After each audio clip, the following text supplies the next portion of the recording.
नुकताच अशी एक घटना बघायला भेटली. 10वीच्या मुलांचा सेंड ऑफ होता. त्यांच्या शाळेचा शेवटचा दिवस होता. आनंद साजरा करावा कोण नाही म्हणते. आता तुमची एकमेकांची भेट नाही होणार आहे. तुम्ही एकमेकांना किती दिवस दिसणार नाही आहेत. कोण वेगवेगळ्या कॉलेजेसमध्ये जाणार आहेत. सगळं सत्य आहे. पण शाळेचा सेंड ऑफ शेवटचा दिवस साजरा करण्याची ही कुठली पद्धत? म्हणजे मोस्टली मुली होत्या याच्यामध्ये. मुलं-मुलींची शाळा आहे ती, आपल्या शॉपच्या जवळ आहे. मुली एकमेकींच्या ड्रेसवरती अक्षरशः काळ्या रंगामध्ये वेगवेगळे शब्द लिहित होते, वेगवेगळं काहीही लिहित होत्या, एकमेकांची नावं लिहित होत्या.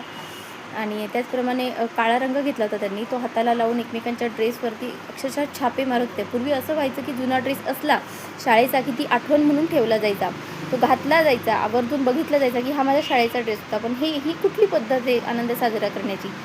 सेकंड थिंग म्हणजे असं आहे, रस्त्यावर येणारी जाणारी लोक यांना चक्क बघत होती, पण यांना, या मुलींना किंवा मुलांना याचं काहीही पडलेलं नव्हतं. ते आपल्याच आनंदात मग्न होते. त्यांच्या काय वागता येतं त्यांचं लक्ष नव्हतं. आणि तिसरी अशी गोष्ट आहे की येणाऱ्या जाणाऱ्यांच्या गाड्या अक्षरशः थांबत होत्या, हॉर्न करून वाजवून कंटाळली होती, पण ही मुलं रस्त्यातून हलतच नव्हती.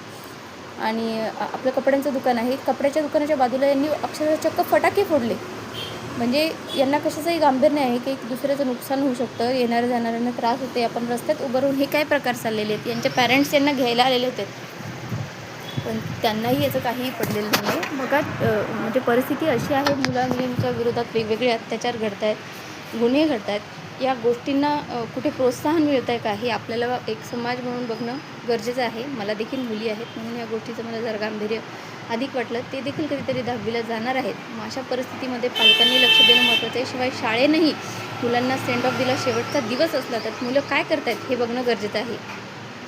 सगळ्या समाजाचा दृष्टिकोन हा एक असायला हवा की आजची जी जनरेशन आहे ती कुठेतरी भरकटती आहे आणि त्याच्याकडं काटेकोरपणे लक्ष दिलं गेलं पाहिजे. धन्यवाद.